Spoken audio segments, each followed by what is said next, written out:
मुझे अगर 10 लाख रुपए लगाने हैं, आप मुझे क्या सलाह देंगे कि जितेंद्र आपको ये 10 लाख रुपए इस चीज़ में लगाने चाहिए जो जो मेरा पैसा अच्छे बन भी जाए, सेफ भी रहे, मैं ज़्यादा नुकसान में ना रहूँ, भले ही लॉन्ग टर्म के लिए हों सर चीज़ें वो। देखिए जितेंद्र, बड़ी सीधी सी बात है, यदि आपको ज्ञान है स्टॉक मार्केट का तो स्टॉक मार्केट में पैसा लगाइए, यदि ज्ञान नहीं है तो आप म्यूचुअल फंड के थ्रू स्टॉक मार्केट में लगाइए। म्यूचुअल फंड ऐसे ऐसे म्यूचुअल फंड हैं जो कि परफॉर्मेंस उन्होंने प्रूव किया, आने वाले पिछले 10 साल 15 साल 20 साल का ट्रैक रिकॉर्ड अवेलेबल है। म्यूचुअल फंड 12-15% से लेके 28 से 30% तक की रिटर्न दे रहे हैं। 10 साल का डेटा बता रहा हूं मैं, एक साल पिछले 1-2 साल नहीं, 10 ईयर CAGR की बात कर रहे हैं हम।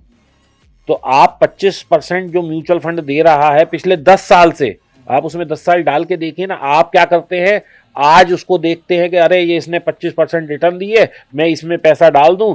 वो 2 साल अंडर परफॉर्म करता है, आप पैसा लेके निकल जाते हैं। म्यूचुअल फंड क्या करता है, आपने डाला, हो सकता है पहले साल 5-10% कम कर दे, फिर 5-10% कम कर दे, फिर हो सकता है 50% बढ़ जाए, तो आपने तो 30% की राइट छोड़ दी ना। लेकिन इसको 30% देने में कितना टाइम लगा, 3 साल। अब हो सकता है अगले साल फिर वो 20% बढ़ जाए वहां से, तो आपने तो पूरा जरिया ही छोड़ दिया, क्योंकि आपने उसे शॉर्ट टर्म टाइम फ्रेम में देखा। म्यूचुअल फंड हुआ या कोई भी इन्वेस्टमेंट हुई, वो हमेशा लॉन्ग टर्म के लिए होती है।